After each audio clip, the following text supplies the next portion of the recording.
Good morning students. अज असीं vector अलजैबरा class +2 शुरू करांगे। So this is very interesting topic vector algebra. ਆਪਾਂ 10th तक जो भी पढ़ के आने ਉਹਦੇ 'ਚ ਅਸੀਂ वैक्टर ਜਿਹੜਾ ना बहुत घट पढ़िया ਹੁੰਦਾ। सो वैक्टर शब्द ਜਿਹੜਾ ਅਸੀਂ +1 'ਚ शुरू करते हैं और नाउ दिस इज़ क्लास +2। सो तुसीं इस शब्द तो पहला जानकार तो हो ही चुके हो, पर अज असीं थोड़ी डिटेल 'ਚ गल करांगे वैक्टर अलजैबरा। तो what do you mean by vector? Vector की है? कहते अ वैक्टर वो quantity that has magnitude as well as direction. जिस क्वांटिटी कोलों मैगनीट्यूड भी होए और डायरैक्शन भी होए असी उन्होंने वैक्टर कह दें। सो जिमें कि मेरे को एक 2 किलो चावल है, मान लो 2 किलो चावल है, तो उन्होंने मैं की कहांगा वो को मैगनीट्यूड कितना 2 kg, पर वो डायरैक्शन की है कोई भी नहीं। सो वो को डायरैक्शन ना होने करके वो वैक्टर नहीं बन सकता। सो जो वैक्टर है वो की होना चाहिए, वो क्वांटिटी तो होनी चाहिए है, पर वो कोई पर्टिकुलर डायरैक्शन भी होनी चाहिए है। जिमें कि मैं एक लाइन ड्रॉ करदा point A to point B. So मैं point A to point B line draw करती। लाइन ड्रॉ करने तो बाद मैं इन्हूं एक डायरैक्शन देती। हुण की है भी जी ए टू बी लाइन है, जी लेंथ है, ये वह मैगनीट्यूड है और लाइन ए तो बी वाल जा रही है। सो ए है जी डायरैक्शन है। सो जो ए बी है वो एक वैक्टर बन जाएगा। और ए बी वैक्टर को लिखने का तरीका की है, ए बी के उपर एक एरो पा देना, जां मैं इहदा नाम ए वैक्टर भी रख सकता सी, स्मॉल ए ना, स्मॉल ए के उपर वैक्टर लगा दिंदा। सो वी हैव 2 वेज, जां तो ए तो बी का इनीशियल तो फाइनल पॉइंट लिखने तो बाद वो एरो लगा दीए, जां उहदा कोई होर भी नाम लिख दीए स्मॉल लैटर्स में। असी साडे कोल दोनों ऑप्शनस हुंदे आ। सो वैक्टर की है वो quantity which has magnitude as well as direction. और असी पढ़ना की है vector and its algebra. Algebra का मतलब आ भी ये किहड़े ऑपरेशनस लग सकते हैं, ये एडिशन किद्दां लगनी है, ये स्केलर मल्टीप्लीकेशन किद्दां लगनी है, ये वैक्टर मल्टीप्लीकेशन किद्दां लगनी है, ये एक स्केलर पॉइंट लेना उन्होंने वैक्टर नाल मल्टीप्लाई करना तो वह किद्दां करना, and different ways. Each triangle law किद्दां लगना, एच पैरेललोग्राम लॉ किद्दां लगना। सो ये होर किद्दां दे वैक्टर्स होंदे आ। दीज आर ऑल द अलजैबरा जो असीं ये सॉल्व करना और इन्हूं डिस्कस करना। सो असीं पहला भी जानूंगा द डेफिनेशन ऑफ वैक्टर्स तो वैक्टर की है वो quantity that has magnitude as well as direction is called vector. और वैक्टर को लिखने के 2 तरीके हैं, जां तो इनीशियल तो फाइनल पॉइंट ए बी लिख लेना, वो एरो लगा देना, जां उस लेंथ का कोई नाम रख देना ए वैक्टर। अगर ए पॉइंट इस तरह का होंदा ए बी वैक्टर और एरो इधर नूं होंदा तो ये की बन जाना ही बी ए वैक्टर। हमेशा जो भी वैक्टर च लेने पॉइंट्स इनीशियल टू फाइनल लेने आ। सब तो पहला इनीशियल लेना, बाद में फाइनल लेना। जे ए तो बी मूव कर रहे हैं तो ए बी वैक्टर है, जे बी टू ए मूव कर रहे हैं तो बी ए वैक्टर है। सो ए सी साडा डेफिनेशन ऑफ वैक्टर्स। सो ये बाद असीं डिस्कस करांगे what do you mean bye position vector. Position vector जो पोजीशन वैक्टर होंदा ना वो विद रिस्पैक्ट टू ओरिजिन होंदा। सो सब तो पहला मैं एक 3 डायमेंशनल सिस्टम ड्रॉ कर देना, that is X axis, Y axis and Z axis, and this is my origin 0 0 0। मान लो मेरे को एक पी पॉइंट है और एक्स वाई और Z. So what is O P? What is OP? This is O point. So OP vector की है, OP vector x minus 0 I, y minus 0 j और z minus 0 k. That is xi yj zk. So मैं i j के 3 points 3 unit normal vectors introduce किए हैं, मैं इन्हूं चंगी तरह डिस्कस करांगा। पर सब तो पहला असीं देख लीए पोजीशन वैक्टर की है। मैं एक वैक्टर बनाया O P, O to P, vector किधर मूव कर रहे हैं, ओ तो पी वाल मूव कर रहे हैं। ਹੁਣ OP ਵੈਕਟਰ ਜਿਹੜਾ ਆ ਉਹ ਕੀ ਆ final minus initial x minus 0 y minus 0 z minus 0 ਔਰ ਜਿਹੜਾ I ਹੈ ਉਹ ਵੀ ਟੂਵਰਡਸ x ਐਕਸਿਸ ਹੁੰਦਾ, ਜਿਹੜਾ j ਆ ਉਹ ਟੂਵਰਡਸ y ਐਕਸਿਸ ਹੁੰਦਾ ਔਰ ਜਿਹੜਾ k ਆ ਉਹ ਟੂਵਰਡਸ z ਐਕਸਿਸ ਹੁੰਦਾ। ਸੋ ਮੇਰੇ ਕੋਲ xi yj z ਇੱਕ ਵੈਕਟਰ ਆ ਗਿਆ। ਹੁਣ ਜਿਹੜਾ ਵੈਕਟਰ ਆਇਆ ਉਹ ਹੈ OP। तो ਜਿਹੜਾ ਵੈਕਟਰ ਹੈ ਵਿਦ ਰਿਸਪੈਕਟ ਟੂ ਓਰੀਜਨ ਹੈ, ਜਿਹੜਾ ਵੈਕਟਰ ਓਰੀਜਨ ਤੋਂ ਸ਼ੁਰੂ ਹੋ ਕੇ ਜਾ ਰਿਹਾ ਉਹਨੂੰ ਪੋਜੀਸ਼ਨ ਵੈਕਟਰ ਕਿਹਾ ਜਾਂਦਾ ਹੈ। ਸੋ ਪੋਜੀਸ਼ਨ ਵੈਕਟਰ ਦੀ ਜਿਹੜੀ ਸਾਡੀ ਜਾਣਕਾਰੀ ਹੈ ਉਹ ਕੀ ਹੈ, the vector OP is called position vector. The vector OP is called position vector. सो ये सी साडा पोजीशन वैक्टर, क्योंकि ये विद रिस्पैक्ट टू ओरीजन सी। हुण असीं गल करांगे आई जे के की चीज़। सो आई जे के जिहड़े आ ना वो इस तरह दे हुंदे बेटा, this is I vector, J vector, K vector. जिहड़े तीनों ही आ they are mutually perpendicular to each other. These are unit normal vectors. इन्हां को मैग्नीट्यूड तो 1 हुंदा पर direction I towards x axis होंदा, j वैक्टर जिहड़ा j unit normal vector towards y axis होंदा और k जिहड़ा आ वो टूवर्ड्स z एक्सिस होंदा। सो मैं इहदे च एक एग्जांपल लेना। एग्जांपल इज लेट मेरे को कोई वैक्टर है, मान लो a वैक्टर है, मान लो कि मेरे को कोई a वैक्टर है that is 2i plus 3j plus 4k। सो मैं एक 3 डायमेंशनल 3 एक्सिस ड्रॉ करदा, x, y और z। हुण जिहड़ा वैक्टर है ना वो x वाल कितना आ, only 2 units. So it is 1 2 units, this is 1, this is 2 units. तो एक ही बन गया 2i वैक्टर। सो जी डायरैक्शन है वो तो i वैक्टर है पर कितना टाइम्स है 2 टाइम्स, इसका स्केलर 2 है। सिमिलरली yl की है 1 2 3 वैक्टर्स, तो ये बन जाएगा 3j और 1 2 3 4 वैक्टर्स, तो ये बन जाएगा 4k। सो 2i 3j 4k रल के जो नैट रिजल्ट कटते हैं दैट इज मान लो p point is 2 3 4। So what is OP vector?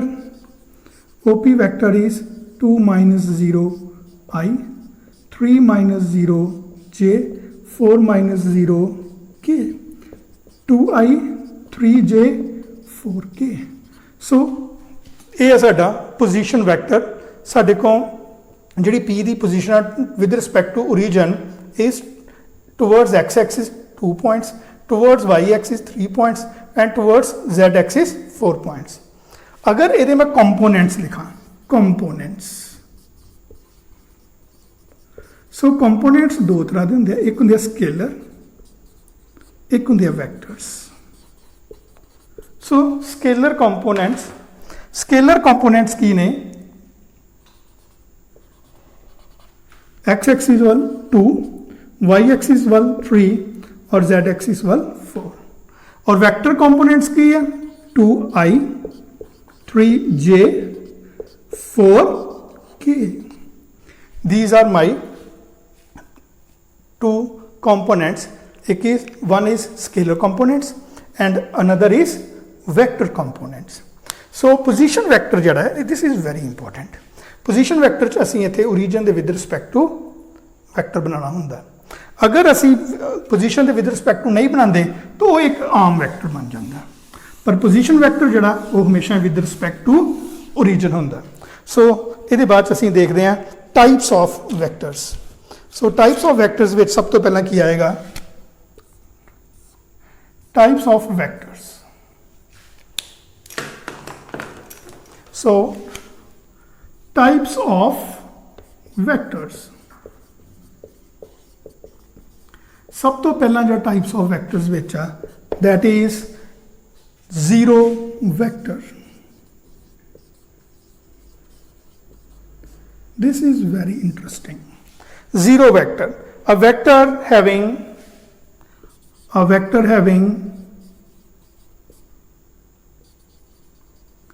zero magnitude, but do not have definite direction.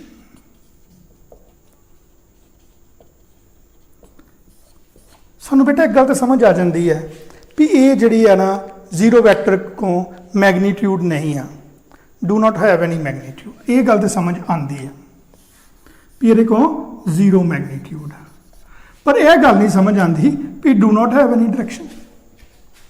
सो ये को डायरेक्शन किहड़ी आ, तो मैं कहूँगा ये को की है आर्बीट्ररी डायरेक्शन है, it has arbitrary direction. So इनू मैं डिटेल थोड़ा डिस्कस करता। So a vector having zero magnitude is called zero vector, but it है do not have any definite direction. तो मैं कहूँगा मान लो जीरो वैक्टर जड़ा है ना एक पॉइंट आ, जस्ट अ पॉइंट तो भी छोटा, क्योंकि पॉइंट का भी कोई ना कोई मैग्नीट्यूड होएगा, but let us suppose it is just a point, यानी कि जी ये सूई की नोक है वो एक पॉइंट जो बनाती है, that is zero vector, it do not have any magnitude, but जोड़ा डायरेक्शन है ना वो टेंजेंट के आले दुआले, यानी कि सर्कल का जो सर्कमफ्रेंस है, जो पॉइंट वो सर्कमफ्रेंस के आले दुआले वो घूमती रहती है डायरेक्शन, उन्होंने कहा जाता आर्बीट्ररी डायरेक्शन। जो भी उन्होंने कोई मैग्नीट्यूड मिलेगा वो टेंजेंट को निकल के चली जाएगी, it will get a definite vector and definite direction and have some definite magnitude. So zero vector का जोड़ा मैग्नीट्यूड है वो जीरो होंदा है, but it do not have any definite direction, it has arbitrary direction. जो भी इन्हों कोई मैग्नीट्यूड मिलेगा ये उहदे टेंजेंट तो निकल जाएगी, उस पॉइंट के टेंजेंट तो निकल जाएगी, जो टेंजेंट तो निकलेगी ये को एक मैग्नीट्यूड भी आ जाएगा, ये को एक डायरेक्शन भी आ जाएगी, फिर यह जीरो वैक्टर नहीं रहेगा, ये कोई नवा डेफिनाइट कोई वैक्टर बन जाएगा। सो ये see the definition of zero vector. So let us start with new vector, that is unit vector. So second is unit vector. So unit vector की होंदा, unit vector is it has unit magnitude but has definite direction। ये कोई particular direction होंगी है, but इसका magnitude जड़ा है ना वो 1 होंदा। जिमें कि मान लो ए वैक्टर है आई प्लस जे प्लस के, तो यदा मैग्नीट्यूड कढ़ना हो तो की मैथड है, स्केयर रूट आई नाल जो जुड़िया स्केयर प्लस स्केयर, तो यह आ जाएगा स्केयर रूट 3। सो ये आ ए वैक्टर, बट यदा मैग्नीट्यूड 1 नहीं है। मान लो मेरे को एक वैक्टर है ए वैक्टर जोड़ा 1 बाय स्केयर रूट 3 आई कैप आ, 1 बाय स्केयर रूट 3 जे कैप आ, 1 बाय स्केयर रूट 3 के कैप है। अगर मैं इहदा मैग्नीट्यूड कड्डा तो स्केयर रूट इहदा स्केयर 1/3 प्लस 1/3 प्लस 1/3, सो ये आ जाएगा 3/3, आंसर आ जाएगा 1। तो असीं देखते हैं इहदे विच जिहड़ा मैग्नीट्यूड की आ गया, मैग्नीट्यूड आ गया 1। सो इहदे च मैग्नीट्यूड आ गया 1, बट इहदे च मैग्नीट्यूड आ गया स्केयर रूट 3। सो ये साढ़े को यूनिट वैक्टर है। सो यूनिट वैक्टर जो भी लिखना है वो देते की होना चाहिए, कैप होना चाहिए, वैक्टर नहीं होना चाहिए। सो this is magnitude of A cap. So unit vector की जी निशानी आ वो वैक्टर ते एरो का साइन नहीं हुंदा, कैप का साइन हुंदा। जिमें कि जो मैं आई वैक्टर लिखिया सी तो मैं कैप पाया सी, जे वैक्टर लिखिया सी तो कैप पाया सी, के वैक्टर लिखिया सी तो कैप पाया सी। और मैं कहा सी दीज आर यूनिट वैक्टर्स और mutually perpendicular to each other है, यानी कि आपस में 90 डिग्री का कोण भी बनाते हैं। तो मैं एक तुहानूं बना के भी दसिया सी इस तरह का भी ये आई है, ये जे है और ये के है। So let us start with third type of vector. Next is co-initial vectors. Co-initial vectors. Two vectors having same initial point is called co-initial vector.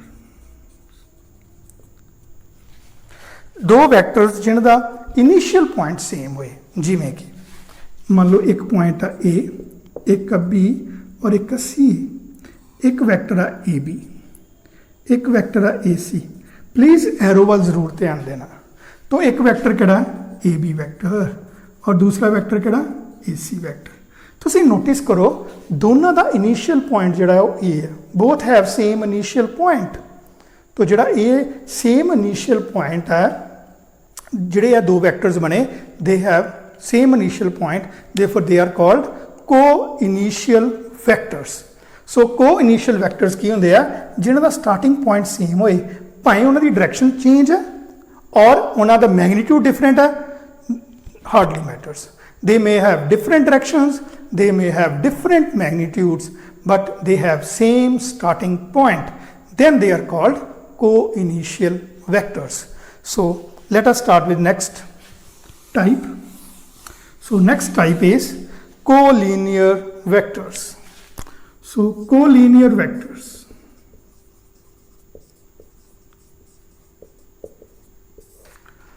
Two vectors are said to be collinear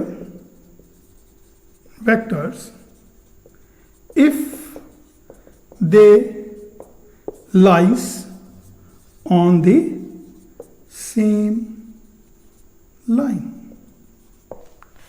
Two vectors are said to be collinear if they are lies on the same line. जिमें कि मैं एक vector लेना A vector and B vector और एक vector लेना A vector C vector, one is A B another is A C. So A B and A C they are lying on the same line, therefore direction of A B and direction of A C is same. Direction of vector of AB vector and AC vector is same and they may have different magnitude. ਜਿਹੜੇ ਇਸ ਤਰ੍ਹਾਂ ਦੇ ਜਿਹੜੇ vectors ਹੁੰਦੇ ਆ ਉਹਨਾਂ ਨੂੰ ਅਸੀਂ ਕੋਲੀਨੀਅਰ ਵੈਕਟਰਸ ਕਹਿੰਦੇ ਆ। ਸੋ next is equal vectors. Equal vectors. Two vectors are said to be equal if number one they have same magnitude, number two they have same direction, then only we'll say that they are equal. वो vectors जिन्हां दा magnitude और जिन्हां the direction same होन, वो दो vectors जिन्हां दा मैग्नीट्यूड भी सेम होए और जिन्हां दी डायरेक्शन भी सेम होए, उन्हां नूं असीं इक्वल वैक्टर्स कहा जाता है। Next is negative of a vector. Negative of a vector, negative of a vector A vector असी ए का नैगेटिव लिखना that is minus A vector it has same magnitude as that of a vector. It has opposite direction as that of a vector. So magnitude तो same रहिंदा पर direction जिहड़ी है वो reverse हो जाती है ऑपोजिट हो जाती है जे ए टू बी इधर जा रहा तो बी टू ए बन जाएगी so negative of a vector it just reverse the direction but magnitude means unchanged so ये सी साडे वैक्टर्स टाइप्स ऑफ वैक्टर्स हुण असीं एक्सरसाइज 10.1 शुरू करांगे So, exercise 10.1. This is very interesting exercise. First is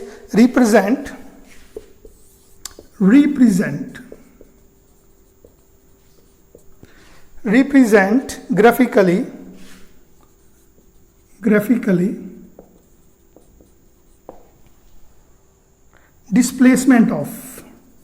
displacement of 40 kilometers and 30 degree east of north so this is north, this is south, this is west and this is east, this is north. So 30 degrees east centre तो शुरू करांगे 30 degrees east of north और displacement कितने kilometres है 40 let this B 1 2 3 4 सो साढ़े को एक vector आ जाएगा स्केल की आ जाएगा 10 kilometres is equal to 1 unit so 10 kilometre is equal to 10 kilometre total कितना हो गया 40 किलोमीटर सो डायरेक्शन की है O to P so graphically अगर 40 किलोमीटर्स किसी ने मैग्नीट्यूड जाना है और उसकी direction 30 degree east of north east तो शुरू होना नॉर्थ वाल जाना ईस्ट ऑफ नॉर्थ मतलब 30 डिग्री ईस्ट तो शुरू होना तो this is the 30 degree angle so ये साडा क्वेश्चन नंबर फर्स्ट बनया सी exercise 10.1 let us start with next question is find scalars and vectors मैं थे scalars लिखांगा scalars and vectors so question number 2 first part is 10 kilogram second part is 2 meters north west 40 degree fourth part is 40 watt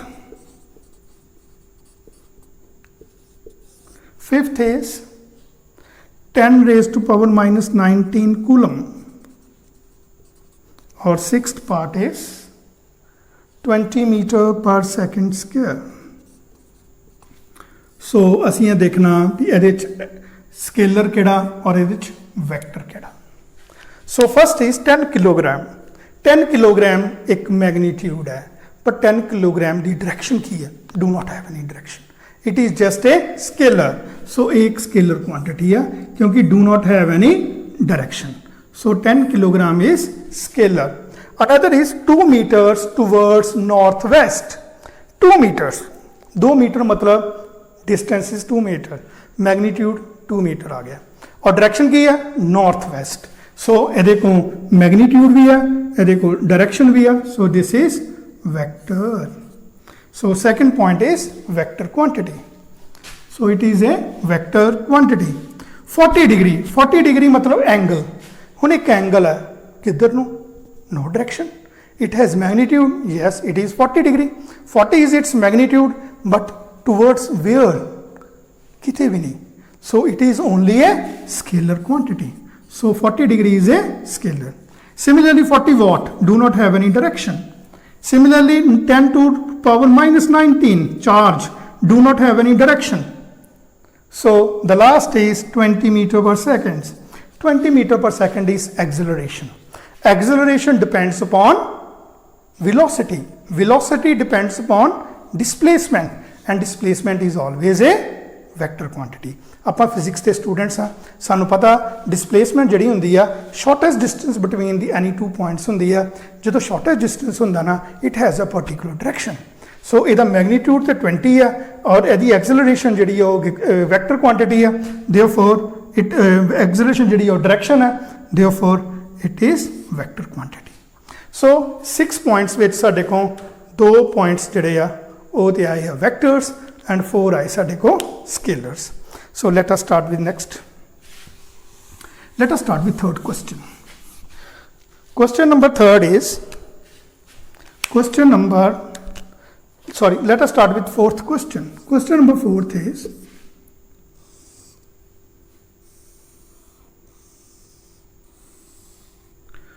question number fourth is C vector,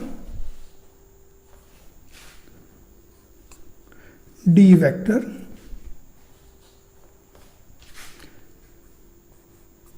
A vector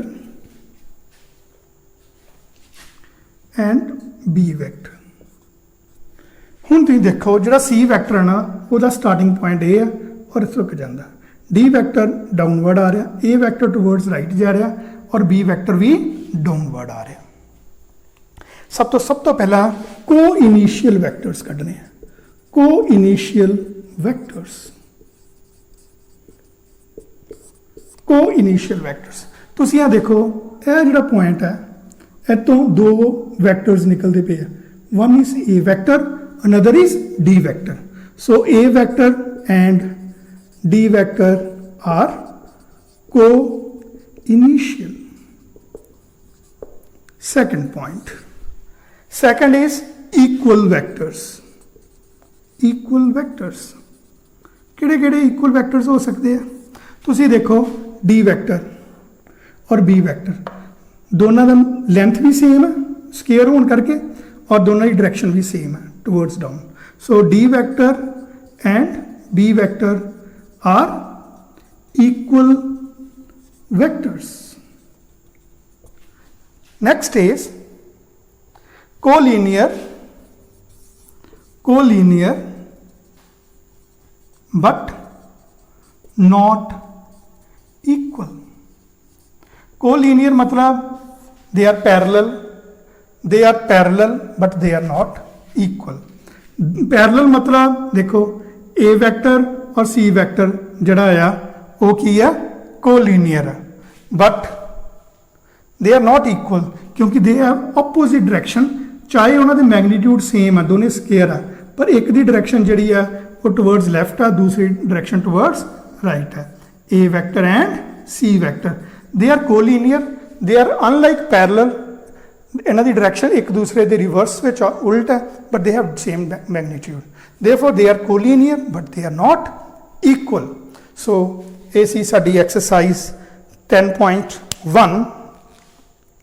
सो असी vector अलजैबरे दे विच असी notice किया भी असी definition of vector पढ़ी है, असी position vectors नूं पढ़िया, असी कंपोनेंट्स ऑफ ए वैक्टर्स पढ़े आ, असी टाइप्स ऑफ वैक्टर्स पढ़िया ने। सो ਇਹਦੇ ਵਿੱਚ ਅਸੀਂ ਫਿਰ ਐਕਸਰਸਾਈਜ਼ 10.1 ਜਿਹੜੀ ਬਹੁਤ ਈਜ਼ੀ ਐਕਸਰਸਾਈਜ਼ ਹੈ ਉਹਦੇ 3 ਕੁਐਸਚਨਸ ਕੀਤੇ ਆ।